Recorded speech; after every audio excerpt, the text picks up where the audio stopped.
नमस्कार. मॅक्स महाराष्ट्रामध्ये तुमचं स्वागत आहे.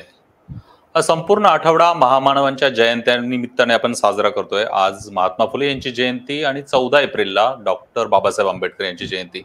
या जयंतीच्या निमित्ताने अनेक मान्यवर मॅक्स महाराष्ट्रासोबत जोडले गेले. त्यांनी त्यांच्या विचाराचं आदान-प्रदान केलं आणि एक नवा विचार घेऊन आपण पुढे जातोय. याच मालिकेमध्ये एक विचार आहे, तो आहे मला भेटलेले आंबेडकर. होय, एक कोकणातली मुलगी, मुंबईत पत्रकार म्हणून यशस्वी असलेली मुलगी, तिला जेव्हा आंबेडकर भेटतात, तेव्हा काय जीवनामध्ये परिवर्तन होतं? कशा पद्धतीने घरची प्रतिक्रिया असते, तिचा वैयक्तिक जीवनाचा प्रवास कसा असतो? हा सगळा प्रवास आम्ही मॅक्स महाराष्ट्राच्या माध्यमातून घेतोय. माझ्यासोबत आहेत पत्रकार अलका दुपकर आणि त्यांना कशा पद्धतीने आंबेडकर भेटले हे ते सांगणार आहेत. अलका, तुझं स्वागत आहे मॅक्स महाराष्ट्रामध्ये. Yes, thank you very much. Doctor Ambedkar ही नेमकी संकल्पना काय आहे आणि तुला कशा पद्धतीने आंबेडकर भेटले, तो प्रवास कसा झाला? येस, मला वाटतं डॉक्टर आंबेडकर ही अजूनही मी समजून घेते अशी संकल्पना आहे. काय म्हणूया, एक मोठा अवकाश आहे तो माझ्यासाठी. जगण्याचा परीख त्यांनी आम्हाला मिळवून दिलेला आहे, महिला म्हणून, भारतीय नागरिक म्हणून. आणि त्यामुळे कायमच जसं मी आज लिहिलं तसं महात्मा ज्योतिराव फुले आणि डॉक्टर बाबासाहेब आंबेडकर, सावित्रीबाई फुले यांच्या ऋणातली उतराई आजन्म होणार नाहीये. त्यामुळे त्यासाठी शब्दच नाही आहेत. इतकं मोठं काम आणि योगदान त्यांनी आमच्यासारख्या तरुणांच्या जीवनाला दिशा देण्यासाठी केलेलं आहे. कदाचित रस्ता सापडला नसता, चुकला असता, नेमकं कशासाठी जगायचं, हे जगताना कुठल्या मार्गावर चालायचं, हे सगळं टॉर्च बेरिंग जे आहे ते आंबेडकरांच्या विचारांनी माझ्यासाठी केलं. आणि त्यामुळेच डॉक्टर आंबेडकर आणि ज्योतिराव फुले किंवा हे सगळे महाराष्ट्रातले जे एक रिफॉर्मिस्ट किंवा समाज सुधारक आहेत, राजकीय विचारवंत आहेत, जो अस्सल भारतीय विचार घेऊन ते आपल्या समोर आलेले आहेत, ते कायमच आदरणीय अशी व्यक्तिमत्व आहेत आमच्यासाठी. मी 11वीला होते तेव्हा टोपले सर म्हणून माझे तेव्हाचे टीचर होते. आधी मी समाजशास्त्र घेणार होते, पण मला एवढा इंटरेस्ट वाटला नाही. कुडाळ हायस्कूल या कॉलेजची मी विद्यार्थिनी आहे आणि 11वी-12वीला मी तिथे शिकत होते. तर 11वीला असताना टोपले सरांच्या कॉलेजला बसल्यानंतर, वर्गात बसल्यानंतर त्यांनी राज्यशास्त्र हा विषय इतक्या सुंदरपणे, रसिकपणाने आणि त्यातला जो सगळं त्यातले संदर्भ होते ते त्या वयाला समजतील अशा पद्धतीने समजावून सांगितले की मला खूप इंटरेस्ट निर्माण झाला. भारतीय राज्यघटना म्हणजे काय आहे, भारतीय राजकीय विचारवंत म्हणजे काय आहेत, समाज सुधारणा म्हणजे काय, आणि असे सगळे जे विषय होते, नागरिक शास्त्र म्हणजे काय, हे खूप खोलात जाऊन 11वी-12वी मध्ये मी शिकले. आणि एक वेगळा विचार त्या काळात माझ्या सगळ्या जे शिक्षक होते कुडाळ हायस्कूल ज्युनियर कॉलेजचे, त्यांनी मला दिला. त्याला मी एक्सपोज झाले नव्या थॉट्सना, म्हणजे घरचं वातावरण आणि तिथून माझी सुरुवात झाली राज्यशास्त्र या विषयाकडच्या प्रवासाची. त्यानंतर 11वी-12वी झाल्यानंतर मी राज्यशास्त्रामध्ये माझी डिग्री घेतली BA ची. त्यावेळी 3 वर्षामध्ये ज्यावेळी राज्यशास्त्र शिकत होते, तो अभ्यासक्रम ज्यांनी डिझाईन केलेला आहे त्यांना आपण थँक्यू म्हटलं पाहिजे. नाहीतर माझा आणि या सगळ्या विचारवंतांचा संबंध येणं हे खूपच दुरापास्त होतं.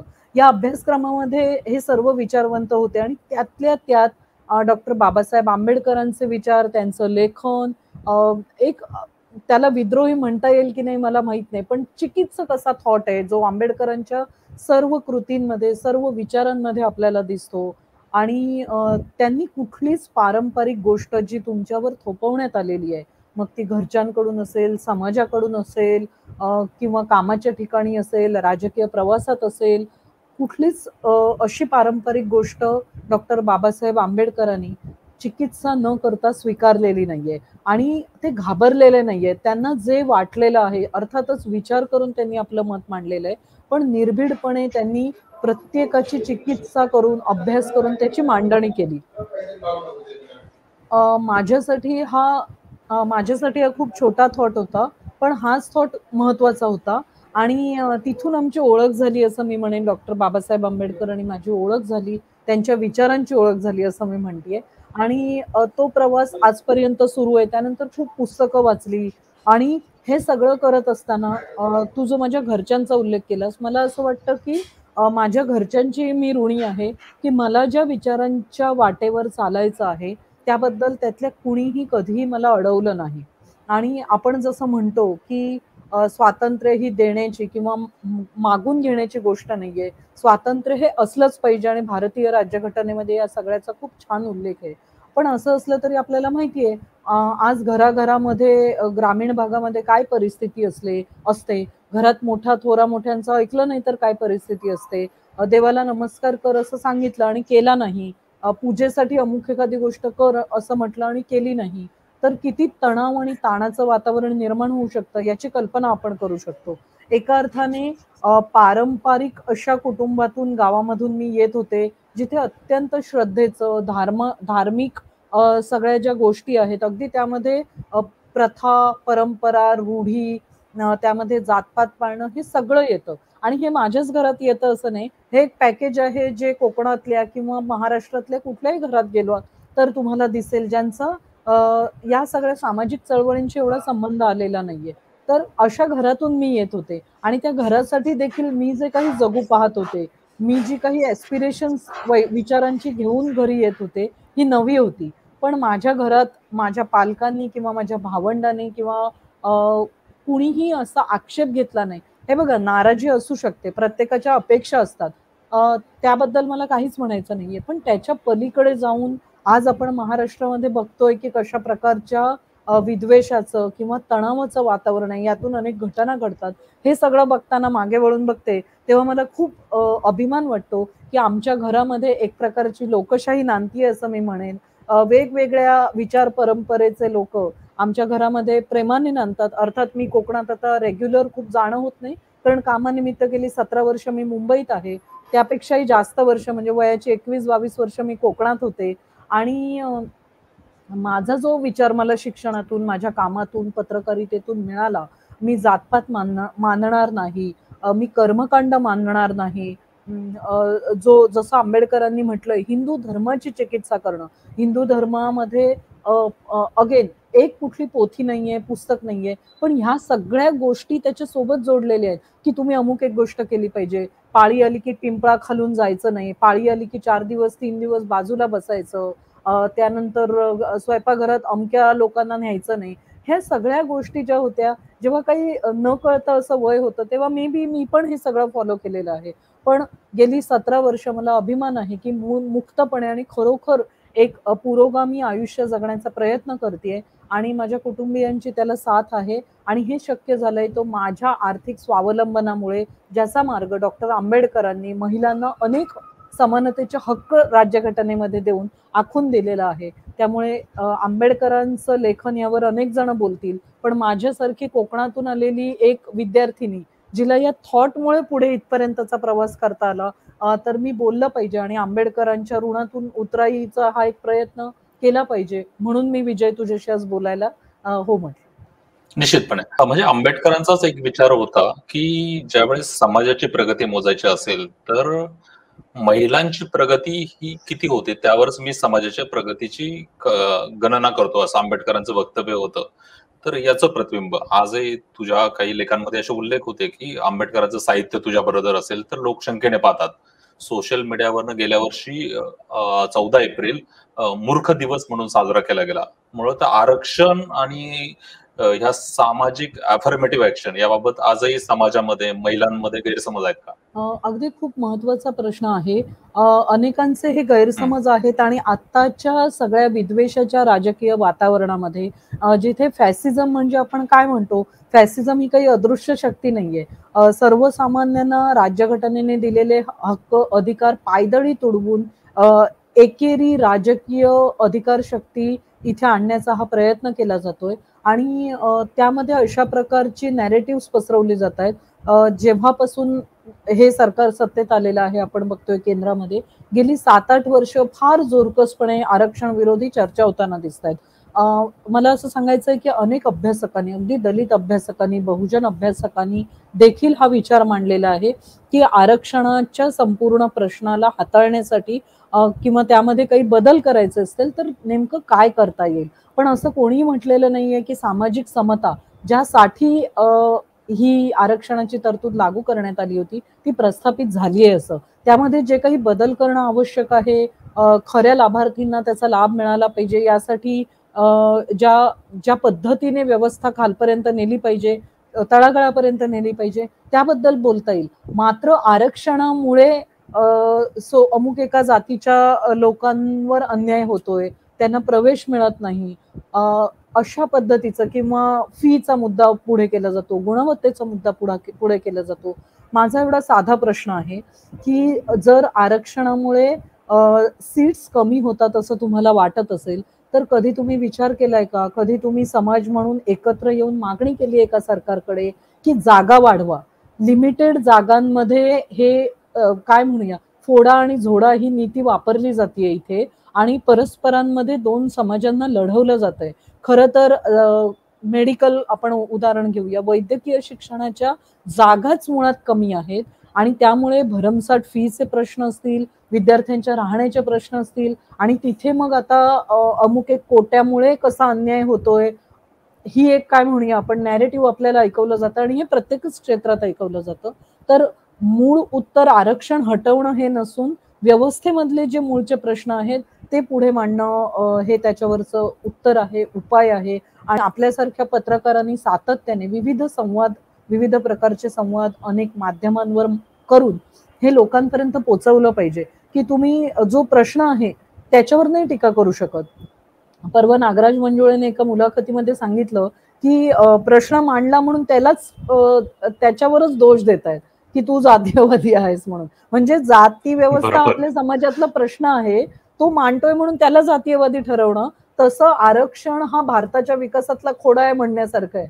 आरक्षण हा खोडा नाहीये. तुम्ही जे एवढी वर्ष ठराविक जाती समूहांनी उर्वरित जाती समूहांवर केलेला अन्याय, अत्याचार, शोषण, त्यांना शिक्षणापासून आर्थिक प्रगतीपासून वंचित ठेवलं, हा अनेक पिढ्यांचा अनेक वर्षांचा इतिहास आहे आणि प्रॉब्लेम आहे ना की आरक्षण. त्यामुळे आरक्षणाबद्दल याच्याबद्दल वेगळ्या कधीतरी बोलता येईल. आरक्षणाविषयी अभ्यास गट स्थापन झालेले आहेत, तज्ज्ञांनी मांडणी केलेली आहे आणि त्याला हाताळण्यासाठी एक वेगळ्या विचाराची गरज आहे. पण आरक्षण हटवून देशाचा विकास होणार नाहीये, ना सामाजिक समता प्रस्थापित होणार आहे. त्यामुळे आरक्षणाची गरज आहे. आजही खूप गोर गरीब वंचित मुख्य प्रवाहात आणण्यासाठी किंवा मी असं म्हणेन त्यांना राहायचंय तिथेच राहतील पण त्यांची प्रगती झाली पाहिजे, त्यांना जगायचंय तसं मात्र त्यांना विकास त्यांच्यापर्यंत पोहोचला पाहिजे. यासाठी आरक्षणाची नक्कीच गरज आहे. अलका, तू आणि मी ज्या क्षेत्रामध्ये काम करतो, जी पत्रकारिता, जसा उल्लेख केला की 7-8 वर्षामध्ये अत्यंत संकटामध्ये आहे, परंतु तरी जे धीरोदत्तपणे काम करतायत ते यशस्वी होत आहेत आणि डगमगत. तुला पत्रकार म्हणून आंबेडकर कसे उपयोगी ठरले आणि ज्या समाज विभागात संघटनांशी तू लढा लढते त्याच्या कायदेशीर लढ्यामध्ये तू उतरली आहे, तर कायदेशीर बाबींसाठी घटनात्मक हक्क म्हणूनही आंबेडकर तुला भावतात, तुला भेटतात आणि मदत करतात, तर ते कसे? अगदी खरं आहे. आणि जेव्हा जेव्हा आपल्याला अडचणीचे प्रश्न येतात त्यावेळी म्हणजे मी काय म्हणू आपण खूपच सामान्य व्यक्ती आहे, मात्र मला असं वाटतं की माझ्यासारख्या व्यक्तीला आज मुंबई शहरामध्ये येऊन काम करून स्वतःच्या पायावर उभं राहण्याची ताकद ही भारतीय राज्यघटनेने दिली. हा, आणि भारतीय राज्यघटनेतल्या सर्व म्हणजे समिती सदस्य आणि या सगळ्यांचं नेतृत्व करणारे डॉक्टर बाबासाहेब आंबेडकर यांची मी त्यासाठी ऋणी आहे. जसं आता मी म्हटलं तसं लिगल मॅटर्स म्हणशील तर अगदी खरं आहे. त्यांनी जे लिगल लिखाण केलंय, काम केलंय आणि संशोधन त्याविषयीचं केलेलं आहे. यापेक्षाही ना विजय माझ्यासाठी माझ्यावर ज्यावेळी अशी अडचण आली की असं वाटलं की आपण एकटे पडलोय, लोक आपल्यापासून काय म्हणूया फारकत घेतात की तुम्ही अमुक एका विषयाला पाठिंबा देता, नको बोलूया, अडचणीचं आहे आपण याच्या म्हणजे कदाचित व्यक्तिगत लेवलवर पाठिंबा देतील पण पब्लिक स्पेसमध्ये ते तुमच्या बाजूने बोलणार नाहीत. अशी जेव्हा वेळ येते ना त्यावेळी आंबेडकरांचं म्हणजे आंबेडकर या देशामध्ये निवडणूक हरलेले आहेत आणि तरी त्यांनी काही राजकीय जीवनातून संन्यास नव्हता घेतला. मग मी जर पत्रकारिता करायची ठरवलेली आहे, भले मी काही पॉप्युलॅरिटीच्या कॉन्टेस्टमध्ये इथे उभी नाहीये ना, तर लोकशाही आपण मानतो, तर लोकशाहीमध्ये लोकांना जसं हवंय तसं ते वागतील. त्यांनी अमुक एक रिॲक्शन दिली म्हणून मी काय करते याचा मी सतत फेरविचार नाही करणार आहे. ज्या विचारांसाठी मी इथे उभी आहे, ज्या सेक्युलर धर्मनिरपेक्ष विचारांना मी मानते, माझी बांधिलकी आहे, ज्या विज्ञानवादी विचारसरणीला माझी बांधिलकी आहे, ज्या विवेकवादी विचारसरणीला माझी बांधिलकी आहे, तर मला असं वाटतं कोण काय म्हणेल, माझ्याबरोबर कोणी येईल का मैत्री तुटेल, यासाठी मी हा बरोबरची माझी भूमिका बदलणार नाहीये. जरूर मी म्हणेन की या प्रवासात काही अडचणीचे, कधी-कधी एकटे पडल्याचे, कधी-कधी एकदम आव्हानात आपण अडकलोय असे प्रसंग आले.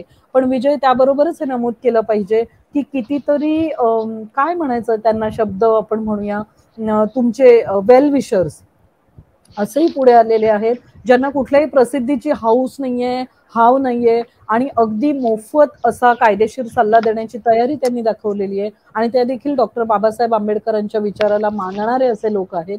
त्याच्यामुळे अगदी आपल्या पत्रकारितेच्या क्षेत्रामध्ये मला म्हणजे लीगल बॅकग्राऊंडवर मी तुला सांगितलं की कसा हा विचार मला भावला आणि पटला आणि मी कुठे आंबेडकरांना तिथे शोधते, त्यांचा हात धरते. पत्रकारितेच्या क्षेत्रात म्हणशील विजय, तर खरोखरच आहे खूप मोठी आव्हानं आहेत या आपल्या संपूर्ण बिरादरी पुढे. आणि आंबेडकर मला पत्रकारितेमध्ये कसे भावतात, तर तू जर सगळंच काम बघितलंस, म्हणजे तू म्हणतोस मॅक्स महाराष्ट्रामध्ये अनेकांनी यावर मांडणी केलेली आहे.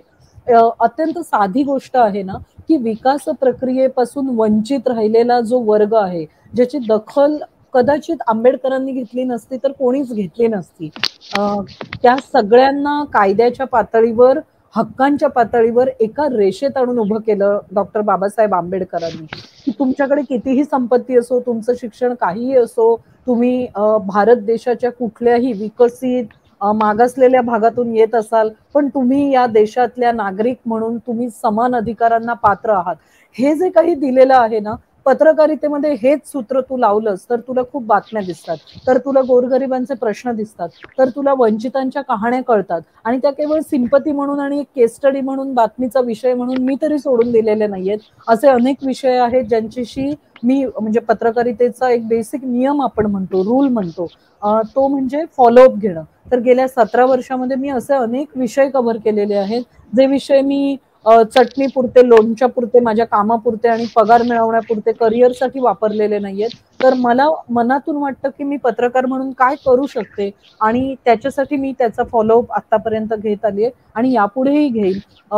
वंचितांचा हा जो आवाज आहे, जो राज्यघटनेतून मांडला गेला, मी माझ्या, म्हणजे काय म्हणूया, बून एक आहे, एका थेंबभर मी काम करते आंबेडकरच्या तुलनेमध्ये, पण ती प्रेरणा आहे ती मात्र तिथून आहे, आंबेडकरांपासून आहे, महात्मा फुलेंपासून आहे, सावित्रीबाई, म्हणजे खूप छोट्या छोट्या घटनांमध्ये मी तुला सांगेन, सावित्रीबाईंवर ज्या पद्धतीने काय म्हणूया, एक आक्रमक असा जो हल्ला होता शेणगोट्यांचा, तर ते काय होतं ना, आता आपल्याला साधं ट्रोल केलं तरी असं शहारा येतो काय होईल म्हणून, तिथे तर ते सगळं फिजिकल झेलत होत्या. आणि या माऊलीमुळे आज आपण शिकतोय, म्हणजे आम्ही, आणि हे जे काही बोलतोय ना, फेमिनिझम आम्हाला पटत नाही वगैरे, आत्ताच्या तरुणी बोलतात अभ्यास न करता, त्यांना मी एवढंच सांगते की तुम्ही सावित्रीबाई फुलेंचं काम वाचा, बाकी काहीच करू नका, आणि मग सांगा की आम्हाला फेमिनिझम पटत नाही.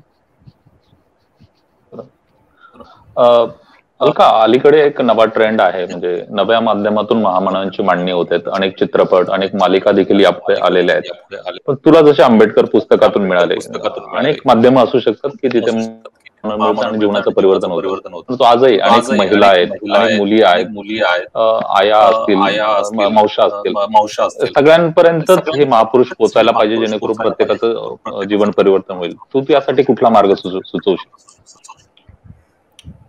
विजय, महत्वाचा प्रश्न आहे. OTT प्लॅटफॉर्म्सवर आपण अनेक प्रकारच्या गोष्टी बघतो, सिरियल्स बघतो आणि असं वाटतं की तेच जग झालेलं आहे, असं नाहीये. आजही खूप साधी मासिकामध्ये आलेला लेख असेल, वृत्तपत्राच्या पुरवण्यांमधला लेख असेल, फेसबुकवरचं लिखाण असेल, व्हॉट्सअपवरचा एखादा फॉरवर्ड असेल, जसं तू म्हणतोयस की मी लिहिलेला लेख होता, मला अजिबात अपेक्षा नव्हती की हा लेख लोकांना एवढा भावेल. आणि पत्रकार म्हणून मी त्या लेखामध्ये जसं लिहिलंय ना, की आम्ही आमच्या बातम्या किंवा आमच्या स्वतःच्या कहाण्या मांडत नाही, पण मी मांडलं आणि ते अनेकांना भावलं, कारण की माझा प्रवास कुठून सुरू झाला होता आणि आज मी ज्या विचारांसाठी ओळखली जाते. माझा जन्म अशा घरात झालेला नव्हता, म्हणजे आयुष्याची पहिली 2 दशकं माझी ओळख नव्हती पुरोगामी विचारांची, आणि त्यानंतर मात्र जो काही कायापलट झाला असं मी म्हणेन माझ्या विचारांचा, तो या पुस्तकांमुळे, विचारांमुळे. आणि विचार म्हणजे केवळ पुस्तकातून मिळाले असं नाही, पत्रकारितेच्या निमित्ताने आपण अनेक मान्यवर व्यक्तींना भेटत असतो, अनेक मान्यवरांच्या मुलाखती घेतो, कार्यक्रम ऐकतो, अनेक इव्हेंट्स कव्हर करतो, गोष्टींचं निरीक्षण करतो, गोष्टी फील्डवर जाऊन बघतो, त्याची मांडणी करतो, त्यावर चिंतन करतो, त्या संदर्भात सरकारी अधिकाऱ्यांशी बोलतो, आपले जे राजकीय लोकप्रतिनिधी आहेत यांच्याशी बोलतो आणि या सगळ्याचा एकूण परिणाम म्हणून जो असतो त्याच्यातून माझा एक वैयक्तिक विचार तयार होतो. आणि फेमिनिझम मध्ये जसं म्हटलं जातं पर्सनल इज पॉलिटिकल, तसं माझा विचार हा माझ्या कामाशी पण जोडलेला आहे. आपण एकीकडे मेंटल हेल्थसाठी स्विच ऑन होणं, स्विच ऑफ होणं हे म्हणतो, पण याचा अर्थ असा नाहीये की मी व्यक्ती म्हणून काहीतरी वेगळे विचार बिलीव्ह करते, विश्वास ठेवते आणि मी पत्रकारितेमध्ये काहीतरी वेगळं करते, असं नाहीये. मी जे विचार मानते, मी खरंच जर आंबेडकरांना मानते तर मी माझ्या कामातून डायरेक्ट इनडायरेक्टली ते पुढे नेण्याचा प्रयत्न करते. आणि त्यामुळे मला असं वाटतं की आपण बोलत राहिलं पाहिजे, आपण लिहित राहिलं पाहिजे. पत्रकारिता इज ऑल अबाउट कम्युनिकेशन, संवाद साधला पाहिजे, लोकांना समजेल अशा भाषेत आपण बोललं पाहिजे. कारण पब्लिक इंटेलेक्च्युअल्स खूप आहेत आणि ते काय म्हणूया बुद्धीला खाद्य देणाऱ्या गोष्टी जड भाषेत, संशोधनाच्या भाषेमध्ये, थोडंसं काय म्हणूया आपण कडवट असं सगळं लोकांना देतातच आहेत. पण आपलं काम काय आहे, सोप्या भाषेमध्ये हे सगळा जो एक पूल आहे संवादाचा तो तयार करणं. आणि त्यासाठी मी आज बोलण्यासाठी तयार झाली आहे. मला खरंच असं वाटतं, कारण मी कोणाच्या अशा मुलाखती बघून इन्स्पायर झाले होते. तर मला असं वाटतं की मी बोलल्याने जर कुठल्या तरी पिंगुळी गावातल्या मुलीला, कुठल्या तरी यवतमाळच्या मुलीला, कुठल्या तरी गडचिरोलीतल्या मुलीला फायदा होणार असेल तर मी बोललं पाहिजे. मी तिला हा विश्वास दिला पाहिजे की ताई, बाई, माई जी कोणी असाल, की मला आंबेडकरांच्या राज्यघटनेने दिलेल्या अधिकारांचा उपयोग झाला, तुम्हाला पण होईल आणि त्यासाठी तुम्ही आंबेडकर समजून घ्या. आणि ही जर प्रक्रिया सुरू झाली, तुम्ही लोकांना विचार करायला प्रवृत्त करू शकलात तुमच्या लेखनातून, तुमच्या कामातून, तर अजून काय हवं. म्हणजे ते त्यासाठीच तर आपण हे सगळं करतोय. क्रांती काही एका दिवसात होणार नाहीये, पण ही स्लो प्रोसेस आहे समाज बदलण्याची, ज्याच्यासाठी या सगळ्या महारथी महापुरुषांनी आपलं आयुष्य दिलं. तर आपण ते पुढे नेऊया असं वाटतं मला. बरोबर. अलका, कदाचित हा शेवटचा प्रश्न असेल या मुलाखतीतला. परंतु क्रांतीच्या गोष्टीचा उल्लेख केला तर बाबासाहेबांच्या अनहॅलेशन ऑफ द कास्ट यामध्ये विस्तृत असं रिसर्च आहे त्याच्यामध्ये, आणि जगभरामध्ये कशा पद्धतीने क्रांती प्रतिक्रांती होते, कशा पद्धतीने सत्ता बदलाच्या आधी एक सामाजिक क्रांती होत असते. म्हणजे अगदी शिवाजी महाराजांनाही सत्ता स्थापन करताना तुकारामांसारख्या संतांनी एक सामाजिक बांधणी केली होती आणि त्याच्यातून परिवर्तन होत असतं. आता जे काही वातावरण या देशामध्ये आजच आपण पाहिलं की जीएनयू मध्ये काही ठिकाणी नॉनव्हेज खाल्लं म्हणून काही ठिकाणी हल्ला झाला. तर हा सगळा प्रवास आहे, कुठल्या दिशेने जातोय आणि लोकशाहीच्या संवर्धनामध्ये काय आपली भूमिका असली पाहिजे. सगळ्यात पहिलं तर आपण बोललं पाहिजे. म्हणजे खरं तर मी काल जसं नास्तिक मेळाव्यामध्ये बोलताना म्हटलं की माझ्या घरामध्ये माझ्या लॅपटॉपवरून बोलणं ही काही शूरवीरपणाची कृती नाहीये. ही खूप बेसिक असं एक काम मी करते. पण आता आपला समाजाच्या विचारांची पातळी आणि सध्या असलेली परिस्थिती इतकी चिंताजनक झालेली आहे की असं बोलणं म्हणजे शूरवीरपणाचं, तू काहीतरी निर्भीड करते. सतत पत्रकाराच्या मागे निर्भीड शब्द लावला जातो. ऍक्च्युली ते काही आपलं कौतुक नाहीये, ती आपल्या समाजाबद्दलचं रिफ्लेक्शन आहे की आपण किती खाली दर्जा आपला घसरत चाललेला आहे. त्यामुळे मला असं वाटतं की बोललं पाहिजे. तुमच्यावर लेबल्स लागतील, तुम्हाला विचारलं जाईल की तुम्ही अमक्याच्या गटात आहात का, तमक्याच्या गटात आहात का. या सगळ्याच्या पलीकडे जाऊन आपण आपली कमिटमेंट ही त्या कॉज सोबत आहे, आपली कमिटमेंट ही त्या विचारांसोबत आहे. ही जर क्लॅरिटी तुम्हाला असेल, म्हणजे मला असं वाटतं तर तुम्ही डगमगायचं काहीच कारण नाहीये. बरोबर आहे, तुम्हाला कदाचित डेफमेशनच्या नोटिसेस येतील, कदाचित तुमची नोकरी जाऊ शकेल, कदाचित तुम्हाला घाबरवलं जाऊ शकेल, कदाचित काही कार्यक्रम रद्द होऊ शकतील. जसं काल पुण्यातला नास्तिक मेळावाच रद्द झाला. पर्याय शोधला, ऑनलाईन चर्चा केली आम्ही. मुग्धा कर्णिकांनी त्यांचं भाषण ऑनलाईन टाकलं, आमचा कार्यक्रम आम्ही ऑनलाईन जाहीर केला. पर्याय शोधा. जर मी आता मेनस्ट्रीम मीडियामध्ये काम नाही करू शकत आहे, कारण काम करण्यासारखी परिस्थिती नाहीये. असं नाही की काम नाहीये. लोक म्हणतात की प्रश्न तो नाहीये, तिथे जाऊन मी काय करणार आहे. जी पत्रकारिता मला करायची आहे ती करण्याची संधी आता कुठे मिळतेय. तर मेनस्ट्रीम मीडियामध्ये जे काही सुरू आहे, ज्याचा उल्लेख तू केलास, तर अशा वेळी आपलं काम बनतं की टिकून राहणं. या काय म्हणूया, या सगळ्या परिस्थितीमध्ये टिकून राहिलं पाहिजे, ही स्पेस टिकवली पाहिजे, नाहीतर ही स्पेस तुम्ही फॅसिस्ट लोकांच्या हातात देता. त्यामुळे हे टिकून राहिलं पाहिजे, बोललं पाहिजे. इंस्टाग्राम आहे, फेसबुक आहे, ट्विटर आहे, युट्यूब आहे, अजून खूप सारी नवीन आलेली माध्यमं आहेत. याचा तुम्ही वापर करा.